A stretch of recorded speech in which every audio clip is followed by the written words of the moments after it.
Sejak dilantik sebagai Menteri Pertahanan pada 23 Oktober 2019, Prabowo Subianto memiliki program yang ambisius untuk melakukan modernisasi kekuatan pertahanan Indonesia. Berbeda dengan pendahulunya, putra salah satu ekonom terkemuka di Indonesia di era Orde Baru ini tidak main-main untuk mengincar senjata-senjata yang tergolong kelas 1 di pasar internasional. Guna mewujudkan ambisi memodernisasi kekuatan pertahanan Indonesia, Menteri Pertahanan Prabowo Subianto telah berulang kali melawat ke sejumlah negara Eropa Barat seperti Prancis, Jerman, dan Inggris, selain berkunjung pula ke Turki.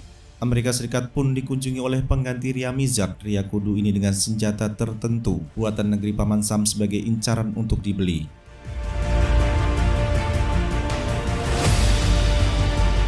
Alutsista kelas 1 yang berada dalam daftar belanja Menteri Pertahanan Prabowo Subianto diantaranya adalah pesawat tempur Rafale buatan Dassault Aviation dan F-15EX produksi Boeing Defense, Space and Security. Begitu pula dengan pesawat angkut A400M buatan Airbus Defense and Space. Pada lini laut, kapal selam kelas Scorpion buatan Naval Group dan fregat kelas Frame buatan Fincantieri masuk dalam incaran untuk dibeli oleh Kementerian Pertahanan. Namun sayangnya, ambisi memborong berbagai sistem senjata nomor wahid tersebut dihadapkan pada kondisi pandemi COVID-19 yang melanda Indonesia sejak Maret 2020, sehingga pandemi itu mempengaruhi pula kapasitas fiskal pemerintah. Sebagai dampak wabah mematikan itu, pemerintah sejak 2020 sering melakukan pemotongan anggaran belanja kementerian dan lembaga untuk dialihkan pada belanja menghadapi COVID-19.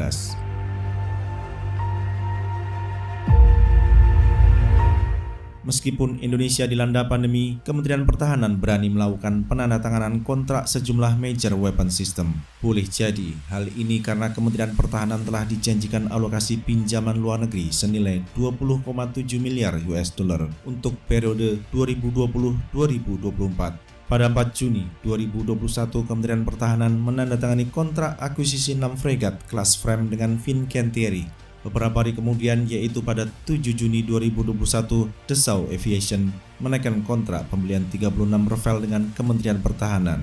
Selanjutnya, Airbus Defense and Space menandatangani kontrak pembelian 2 A400M dan 4 opsi tambahan A400M dengan Kementerian Pertahanan pada 18 November 2021.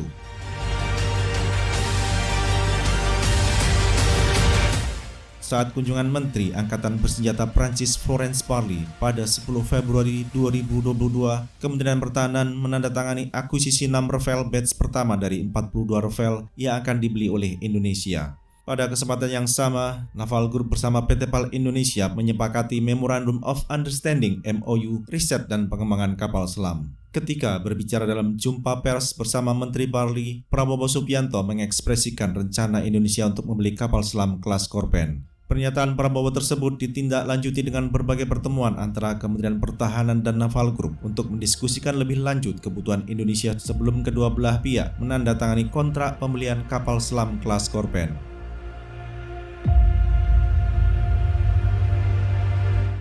Tidak dapat dipungkiri, janji untuk membeli kapal selam kelas Scorpion adalah salah satu janji Indonesia terhadap Prancis yang belum ditunaikan. Sejauh ini baru janji akuisisi Rafale yang telah dipenuhi oleh Indonesia ketika Indonesia membayar uang muka 6 Rafale pada September 2022.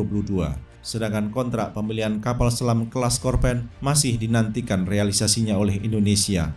Tentu menjadi pertanyaan menarik, kapan Indonesia akan menaikkan kontrak pembelian kapal selam itu? Sementara di sisi lain pada 2023, Indonesia akan memasuki siklus pemilu, di mana Menteri Pertahanan Prabowo Subianto diduga kuat akan kembali berlaga memperebutkan kursi kepresidenan yang akan ditinggalkan oleh Presiden Joko Widodo pada 20 Oktober 2024.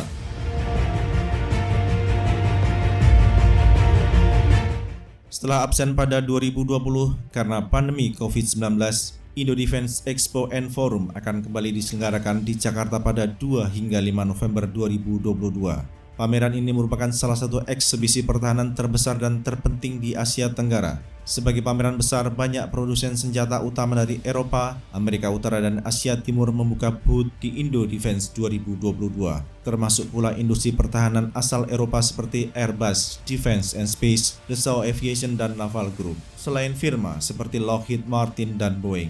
Kehadiran para produsen senjata utama dunia tersebut di Jakarta menunjukkan bahwa Indonesia merupakan lucrative market bagi bisnis perdagangan pertahanan atau defense trade.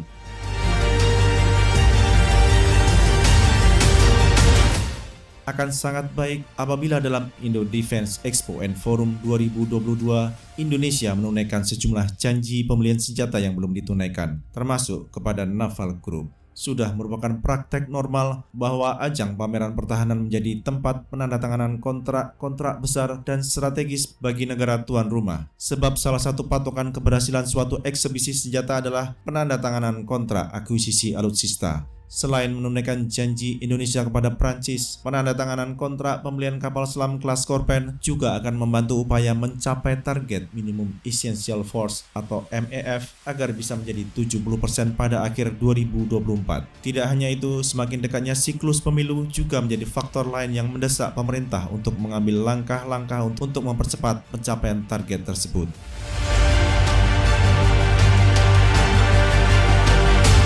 Apabila kontrak pembelian senjata yang telah dijanjikan tidak segera direalisasikan, boleh jadi pabrikan senjata asing akan mempertanyakan sikap Indonesia yang dinilai tidak menghormati komitmen yang sudah dibuat. Apalagi jika dalam komitmen tersebut Indonesia menuntut adanya transfer teknologi. Kesan negatif ini dapat semakin bertambah jika Kementerian Pertahanan terus menambah kontrak pengadaan alutsista lain tanpa terlebih dahulu mengefektifkan kontrak-kontrak sebelumnya yang telah ditandatangani.